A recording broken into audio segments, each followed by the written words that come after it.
And I have nothing to disclose in this presentation other than I'm going to focus mainly on shock in infant with assumed structurally normal heart. And I have 4 main objectives to discuss over the next 25 minutes or so. So at the end of the session, the candidate will be able to, hopefully, number 1, demonstrate physiologic determinants of cardiovascular performance, demonstrate the physiologic categories of hemodynamic instability, differentiate the common neonatal diseases associated with hemodynamic instability, and then at the end, select the logical cardiovascular support, when to select, for example, vasopressor versus inotropic support, based on the underlying physiology, and moving away from just one approach or one size fits everyone. Before we start, I have 4 important definitions that we need to clarify. First, the oxygen delivery, which is amount of oxygen delivered per minute at the tissue level. It depends on the maintained and the steady blood flow, adequate hemoglobin, and its saturation with oxygen. So the 3 main components maintaining normal delivery, oxygen delivery, the blood flow, which is our topic today, hemoglobin, we know that severe anemia will be associated with a deficient oxygen delivery, and number 3, the saturation of the hemoglobin with oxygen. And when we calculate oxygen delivery, which is not really difficult calculation to calculate at the bedside, we need the 3 components. We need to know the hemoglobin, oxygen saturation, and calculate the blood flow. And we are considering blood flow measured by cardiac output, by echo, or by non-invasive cardiometry to evaluate oxygen delivery. And then we have to know that hemodynamic instability, which is non-specific fluctuation of any of the hemodynamic markers, which could be blood pressure, perfusion index, or any other markers. Any fluctuation or heart rate, any fluctuation of any of the hemodynamic markers might affect the blood flow, but not necessarily be associated with oxygen delivery, because we have multiple levels of autoregulatory mechanisms, including brain autoregulation or endocrine autoregulation by local release of nitric oxide, and also the main compensatory mechanism, which is increased oxygen extraction. So the tissues can extract more from the venous oxygen to compensate for the decreased blood flow, because the oxygen consumption normally in the normal steady state is around 20 to 25%. So we have about 75% left over in the venous compartment ready for to compensate for the decreased oxygen delivery at any time of stress. And then hypotension. Low blood pressure should not be used synonymously with shock. So we should not consider low blood pressure as shock. Blood pressure is one of the hemodynamic markers that may or may not be associated with decreased blood flow and hence shock. Shock is a state of imbalance between oxygen delivery and oxygen requirement. So the oxygen delivery is not enough to maintain the aerobic metabolism at the tissue level. So we have less delivery and increased demand on the other side, and the autoregulatory mechanisms are unable to maintain aerobic metabolism, and then the next step will be anaerobic metabolism or lactic acidosis. So once you see lactic acidosis in the blood gases, you are too late. That's too much late, because all of the autoregulatory mechanisms increase oxygen extraction and so on already exhausted. So let us start our presentation today. And we have 6 determinants of blood flow that we need to understand. Preload, afterload, myocardial performance, heart rate, shunts, and vascular tone. So let us start one by one. Preload, by definition, it is the blood added to the end systolic volume to maintain the end diastolic volume normal. So at the end of systole, there should be about 30 to 40% of the blood remaining in the heart. The heart is not empty at the end of systole, because of the normal ejection fraction is about 60% or 60 to 70%. So we have at least 1/3 to 1/4 of the blood should be remaining in the heart at the end of systole. So it is related to the venous return. And the venous return, we have 2 types. We have the systemic venous return. So we have the blood left in the left or right atrium, really small volume because of the decreased systemic venous return. or decreased pulmonary venous return, then the amount of the blood remaining at the end of systole is very small. So the heart is almost empty at the end of systole. And we have three main factors playing or maintaining normal preload. The pulmonary vascular resistance, we have very high pulmonary vascular resistance. The pulmonary venous return expected to be low. And we have also the overall intravascular volume. So we have volume depletion due to hemorrhage or dehydration. Then the overall volume might be decreased, the second factor. And the third factor is the diastolic compliance of the ventricle. So the ventricle compliance should be ready. The heart should be compliant to accept the upcoming venous return. What is the compensatory mechanism for decreased preload? We have infant dehydrated or with hemorrhage or decreased preload due to third space losses. The expected compensation is increased systemic vascular resistance, because the diastolic blood pressure, as we know later, it's maintained by two factors: the systemic vascular resistance and the intravascular volume. As we see here in this parasternal long axis view, there is very minimal pericardial effusion, negligible, but you can see the left ventricle at the end of systole is empty. The heart is contracting almost empty and systole because of the third space losses in this case scenario. And this infant had low blood pressure with very narrow pulse pressure and with very low cardiac output.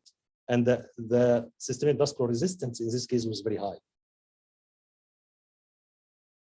The second factor is afterload. And afterload, if the left ventricle is contracting against vasoconstricted circulation, so the afterload, because of this high, the left ventricle will contract with a strain.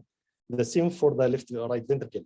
And based on that, the blood flow to the systemic circulation expected to be low. Right ventricle contracting with the high systemic pulmonary vascular resistance. So the right ventricle will contract with a strain or with very weak contraction and the decreased cardiac output. And this might be followed by significant decrease in the venous return, decrease in the volume of the left atrium, decreased volume in the right atrium, and the compensation is tachycardia. So as you can see here in this example, infant with high systemic vascular resistance, the myocardium is contracting really weak, and parasternal long axis view, very significant tachycardia, heart rate is more than 200, and the calculated systemic vascular resistance in this case was about 300 millimeter mercury per liter per minute. The next factor is myocardial performance. If we assume that both right and left ventricle contracting really weak, so with because of interesting impaired myocardial performance with assumed normal systemic and pulmonary vascular resistance. So the issue here is not with the resistance, with the intrinsic weak myocardial performance. And the expected next consequence of that will be pulmonary congestion with the systemic congestion and increased blood congestion inside the ventricles, and the consequence will be dilated cardiomyopathy later on with a prolonged myocardial dysfunction. So as we can see in the next echo view here, significant myocardial dysfunction with dilated all of the heart chambers. And then heart rate. Heart rate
The third category, cardiogenic shock. So we expect decreased diastolic blood pressure. Everything is low. Pulse pressure, systolic blood pressure, stroke volume, heart rate will increase, cardiac output decreased, and systemic vascular resistance may or may not be decreased. Cardiogenic shock is expected in low preload. And in this scenario, we should not consider inotropic support. Inotropic is contraindicated in any case of decreased preload. You just need to give fluids. Failure of postnatal adaptation in preterm infant might also be associated with cardiogenic shock, pulmonary hypertension, myocardial dysfunction, mechanical ventilation with high mean air pressure. And the only management of that, you need to reduce PEEP or mean air pressure. Progressive acidosis, overdose of inotropes. One of the most common causes, if you are using inotropes empirically, without monitoring that by echo, you may get worsening of the condition, not because of the cardiogenic shock itself, because of the overdose of inotropes that you are giving. Arrhythmia, prolonged arrhythmia might induce cardiogenic shock. We have this 25 weeks infant, 1 day old with hypotension, lactic acid of 5. As you can see here, all of the blood pressure components with very narrow pulse pressure.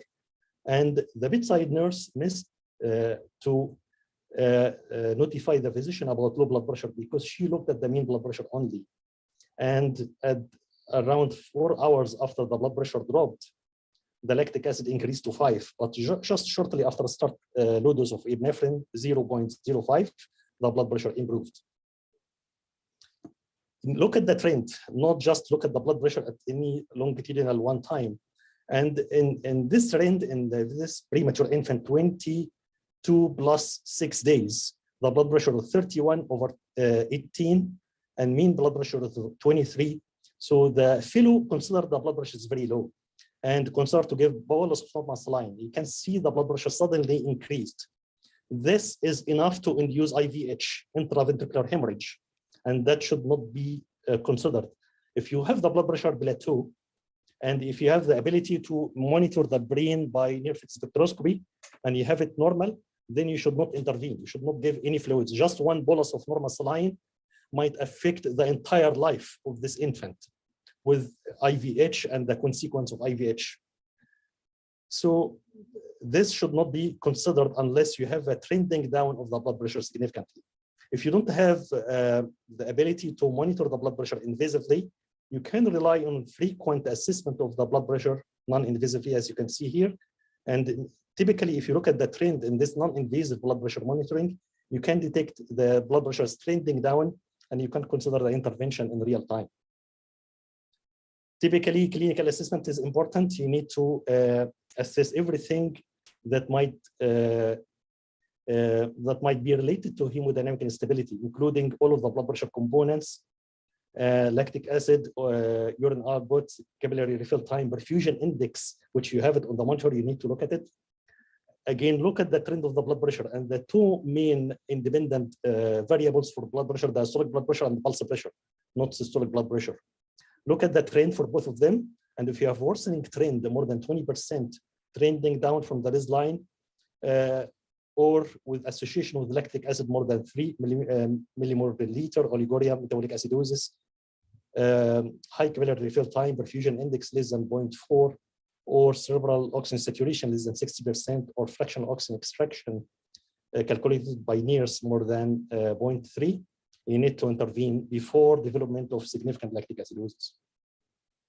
We have our centile values for everything, including blood pressure, started from 22 weeks gestational age, when we have the table for the first day of life, which is different from the table beyond the first day of life, beyond the postnatal transition.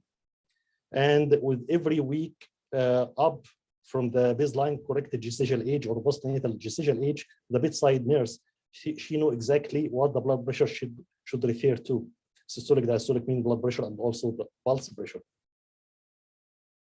So we have, as I mentioned, centile values published for all of the important hemodynamic variables. Don't consider just one variable or one number is normal for anyone. And then refer all of these centile values according to the parameters. So diastolic blood pressure, pulse pressure, perfusion index, systemic vascular resistance. If you have the cardiac output and you have mean blood pressure, just you can get cardiac output divided by mean arterial blood pressure and you get the systemic vascular resistance. It is approximate evaluation, but the typical or the accurate is an invasive assessment, which is not really easy to do that in neonatal settings. If you have vasodilatory shock, we have low diastolic blood pressure, maintained pulse pressure, high perfusion index because of hyperdynamic circulation, low systemic vascular resistance, normal cardiac output or high, and variable brain saturation according to the degree of compensation. Vasoconstrictor physiology is we have different numbers in reference to the centile values, high diastolic blood pressure, narrow pulse pressure, low perfusion index, high systemic vascular resistance, low cardiac output, and variable oxygen saturation in the brain. Cardiogenic shock, you have everything low.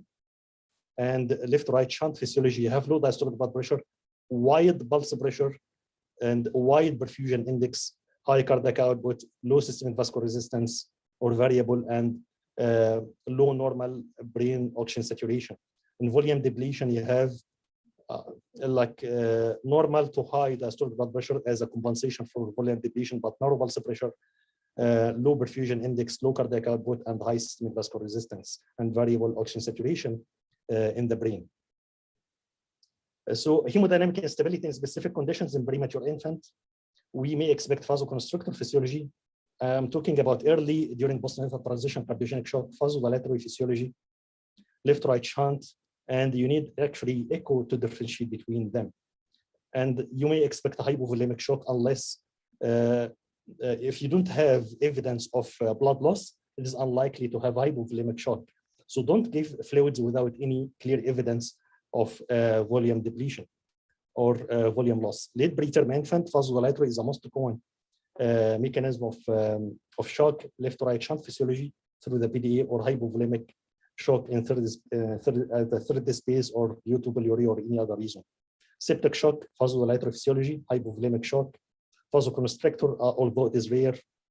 In HIE, we expect the most common mechanism is cardiogenic shock, vasoconstrictor physiology, secondary to hypothermia, vasodilatory physiology, and the hypovolemia might be expected. IDM, it is hypovolemic shock and full stop. We should not consider any inotropic support in IDM, and I will explain in a case scenario later. Pulmonary hypertension, vasodilatory physiology, cardiogenic shock, vasoconstrictor physiology might be expected, and the hypovolemia secondary to decreased venous return associated with high pulmonary vascular resistance. Post-PD ligation, vasoconstrictor physiology, hypovolemic shock. That's why in post-PD ligation, consider Merinon or dobutamine plus IV fluids. And then the medications that we are using can be categorized into 5 main categories: vasopressors and vasodilatory physiology, inotropic plus vasopressor in cardiogenic shock, but try to use vasopressors for vasodilatory physiology because you need really high dose from dopamine or epinephrine to treat vasodilatory physiology. Inotropic plus vasodilator and vasoconstrictor physiology, cardiogenic shock. Fluids, if there is evidence of volume depletion, and steroids, keep in mind in refractory shock or with evidence of suprarenal dysfunction if you send random cortisol level.